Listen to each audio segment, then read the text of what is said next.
Welcome back after the break. आप देख रहे हैं प्रोग्राम वीजा गाइड और ब्रेक पे जाने से पहले कॉल आई थी मिस्टर आसिफ की और जो पूछना चाह रहे थे कि अपनी फैमिली के लिए एक थोड़ी सी टाइम पीरियड के लिए चेंज चाह रहे हैं, किसी प्रोग्रेसिव और अच्छे जो है कंट्री में वो मूव करना चाह रहे हैं, तो उनके लिए एक्सेप्ट कैनेडा जो है वो क्या क्या ऑप्शन हो सकते हैं मूव करने के लिए। सो उसके बारे में बताएं। मेरे ख्याल से हम उसी बारे में बात कर रहे हैं। हाँ, कनाडा का वो मतलब उन्होंने भी कहा जी कि जहाँ पे भी बात हो रही होती है वहाँ पर कनाडा की बात कर रहे थे। कनाडा के अलावा क्या ऑप्शंस अवेलेबल हैं?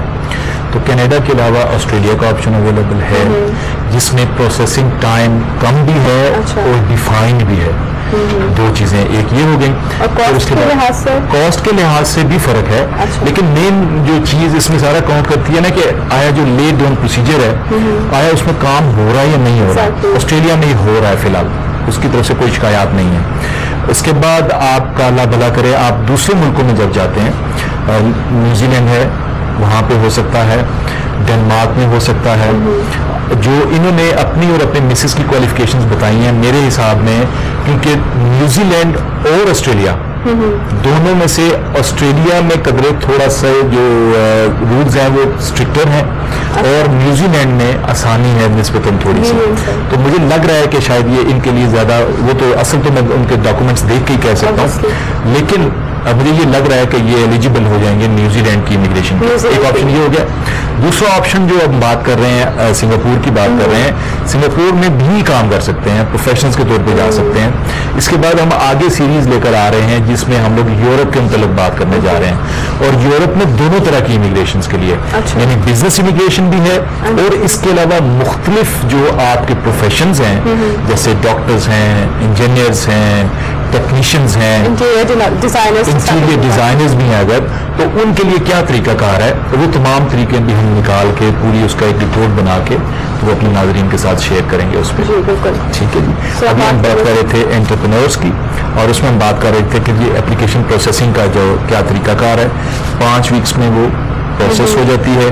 ठीक है, और 12 महीने के लिए दिया जाता है और ये अगर आप कंपनी की कंडीशंस बेहतर करते रहते हैं, कारोबार को बढ़ाते रहते हैं और वो रिफ्लेक्ट हो रहा होता है आपके डॉक्यूमेंट्स पे, तो आपको हर साल उसका रिन्यूअल मिलता रहता है। अच्छा जी जी, ठीक है। In the ideal scenario, the entrepreneur is able to employ Singaporean citizens for or permanent residents, which will maximize the chances of renewal. यानी अगर आपने जॉब क्रिएशन की है सिंगापुर के लोगों को, सिटीजन्स को रखा उसमें, तो आपकी जो एक्सटेंशन है वो कदरे आसानी से हो जाती है। मतलब आप उनको एम्प्लॉय करें, उनको भी एम्प्लॉय करें, ज़ाहिर आपने एम्प्लॉयज़ को लेने हैं ना, और आपको बाहर से भी एम्प्लॉयज़ लाने की कानून के मुताबिक अगर उनको फिल कर रहे हैं तो आपको इजाज़त मौजूद है और आप लेकर आ सकते हैं। लेकिन प्रायोरिटाइज किया गया इस बात को कि अगर आप रेजिडेंट्स को अगर लेते हैं, सिटीजन्स को लेते हैं तो आपको बेहतर उसमें मिलेगा। अब एक पॉलिसी 2009 में दोबारा आई थी कि जिसमें जो पेड अप कैपिटल होना चाहिए वो एटलीस्ट 50,000 सिंगापुर डॉलर होना चाहिए। ठीक है जी। अब ये जो है कन्वर्जन मैं चाहूँगा कि नाजरीन खुद करके देखें कि एक पाकिस्तानी रुपये में कितने सिंगापुर के डॉलर हैं या एक सिंगापुर डॉलर में कितने पाकिस्तानी रुपए आते हैं। ये उनका टारगेट होना चाहिए। हाँ जी, कि 50,000 डॉलर के पेड अप कैपिटल के साथ वो कंपनी स्टार्ट कर सकते हैं। And the share holding of the entrepreneur is at least 30%। The company must also be incorporated as a private limited company, यानी जो भी उसके जो एंटरप्रेन्योर है उसका उसमें शेयर 30% जरूर होना चाहिए और वो प्राइवेट लिमिटेड कंपनी हो। Another route is to incorporate a private limited company initially with foreign shareholding. After that, a Singaporean nominee director is appointed. After a few months, it is possible in many cases to apply for an employment pass for the person who is supposed to come to Singapore. At the same time, the nominee director's service can be terminated. The employment pass eligibility criteria imply that person has a track record of work experience and at least bachelor's degree. यानी अगर किसी की bachelors degree मौजूद है तो शुरू में तो जब आप कंपनी बनाते हैं तो उसमें आपने एक रेजिडेंट डायरेक्टर लेना है और उसको स्टार्ट करना है, लेकिन बाद में आप उस रेजिडेंट डायरेक्टर को टर्मिनेट कर सकते हैं और उसकी जगह बैचलर्स डिग्री का आपका अगर कोई अपना बंदा है या आप खुद मौजूद हैं तो आप कंपनी को as such fully take over करके भी चला सकते हैं। बैचलर्स डिग्री जो है वो आपके वो एक रिक्वायरमेंट्स में से मौजूद है इसमें कि जो होनी चाहिए। اس کے علاوہ جو یہ تو ہو گیا جو کہ انٹرپرینور کا ہو گیا. پھر اس کے علاوہ ایک اور طریقہ ہے وہاں پہ جو کہ پرسنل امپلائمنٹ پاس PEP کہلاتا ہے وہ. The personalised employment pass is an option for professionals from overseas whose last drawn monthly salary overseas was a minimum of 7,000 Singapore dollar.